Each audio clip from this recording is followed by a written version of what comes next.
Howsy people, welcome to a video.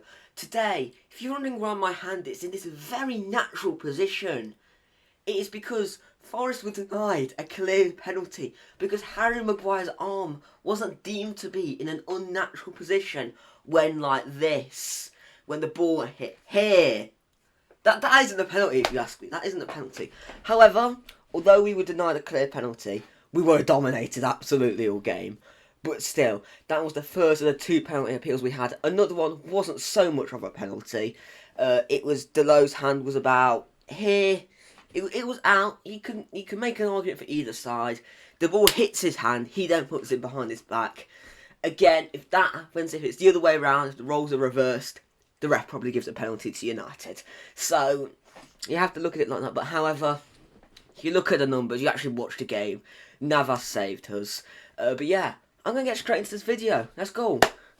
So, ladies and gentlemen, Forest faced off against United. In the game, we were realistically never going to win. And if it was going to be a very scrappy game. But looking at the team sheet, the league team was wrong. The league team was absolutely horrendous. The only change I would have actually made to the starting 11 is I would have put Mangala in for Freuler, because Freuler is terrible at this moment in time. I don't like to really drag players out, but he's not put in a good performance since Southampton away. So put Mangala in, I think that is our best team. However, United are very good. And we have Liverpool next as well, so it's not looking great. But there was some positives. Niakarte's injury wasn't bad. He was able to start.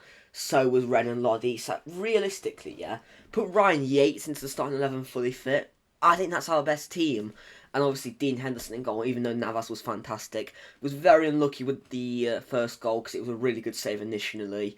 But then it was followed up. Yeah, it was a good ball from Fernandez, unfortunately. But yeah, he made a string of very good saves. But yeah, we just parked the bus. It's frustrating because I think as much as we needed to defend, we also equally should have tried to attack a bit more because United were there for the taking. We should have tried to put more crosses in. But equally, we did have some opportunities ourselves. Awoniyi had two opportunities, one header as well. So, yeah, and he had one shot at the end of the half. Yeah, it wasn't great, but we were denied a Stonewall penalty. Ball goes in, it looks destined to get on. I think it's McKenna's head. Maguire sticks his hand out, but to make it look like he's actually trying to get the ball, he whacks his head there as well. The only debate that you've got is when you're returning from a leap, your hands all of a sudden go out like this, apparently. No, your hands stay by your side, and it's only your elbows that might come out. So, and even when you're trying to get a spring, they stay here. That you don't go like that when you're jumping. You just don't go like that. Like, it was pretty much this. This was exactly how his hand was. His hand's resting on his shoulder. Ball strikes here. No penalty. But obviously, if it happens the other way, United get a penalty. Because that's just how the Big Six works, and with referees and that. We'll probably get robbed again at Anfield in terms of refereeing decisions. But yeah, I don't know who the ref was. But if you stumble across this video, you've had a stinker here, lad. You've had a stinker. Overall, though, we were dominated. Navas made 4, 5, maybe even 6 good saves in this game. So we can't say... You take those penalty appeals away, then the reflection of the game is probably fair. We lost 2-0 against a decent United side, but we had a very good chance to beat them. They had a makeshift defence, no Luke Shaw, no Martinez, no Varane. They had a makeshift back four. They had no Marcus Rashford either, and we just still put in a stinker. I mean, I can't blame the team news. We just had to park the bus, and they just dominated us. Some would say we maybe should have tried to go for it a little bit more, but at the same time, we could have easily been torn apart. But yeah, they just didn't have the players that they usually would to tear us apart. So you can look at it. You can look at it both ways. But the sooner we get Yates back, the better. Because in midfield, we at times look a bit open with Freuler, because Freuler's just a ghost. And I don't want to hear any of this John Joe Shelvey stuff, because I will not have it. I will not have it. John Joe Shelvey is abysmal. Him and Freuler, release them both now. I'm sure they're lovely blokes, but just release them both now. They're not benefiting us in the slightest. Just get Yates in. I don't know why we got rid of O'Brien either. Stick O'Brien in, he would have done a good job. But in terms of starting 11, Mangala is the only change I would make. I think Worrell was dropped, which seemed a little bit harsh because I think he did alright against Villa. But yeah, he was dropped, which, on the balance of things, alright, but it's weird because his last performance was actually pretty decent. So, yeah, but overall, we got what we probably did deserve, other than we had one complete and utter stonewall penalty and another sort of loose appeal. You could understand maybe the reasoning why it wasn't given, but at the same time, if the roles were reversed, it would have been given as a penalty. So, yeah, that's pretty much all I wanted to say. However, we've got Liverpool next. Yeah, not confident in the slightest. I think even if we did somehow beat United, I still wouldn't have been confident going away. I think our best chances away is that we have to try and just do what we did against City. Go ultra defensive and then just hope we can nick something. Because realistically, the only away games I go into with any confidence is Palace on the final day. That's only because they will most likely have nothing to play for and we might have quite a lot on the line.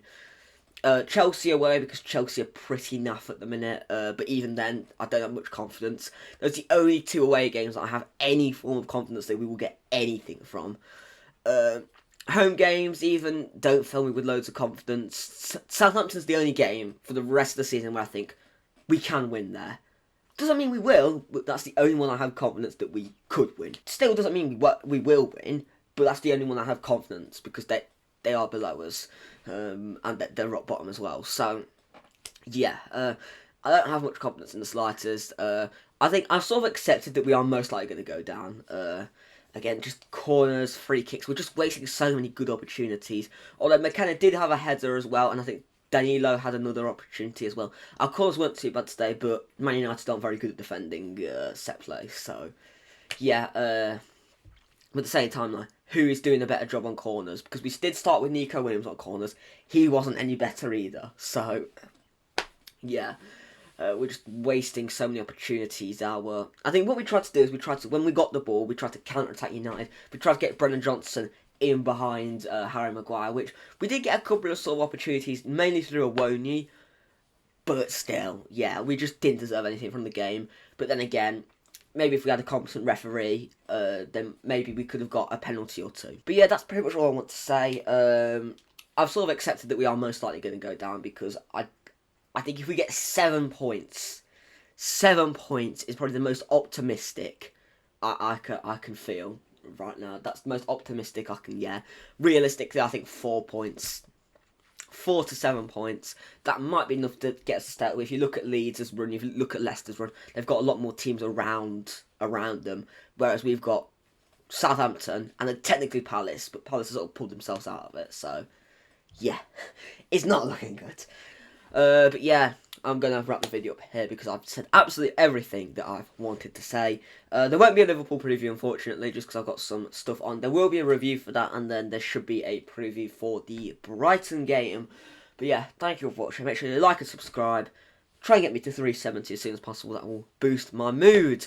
But yeah, thank you all for watching, and I will see you in the next video. Stay safe, peace out, and goodbye.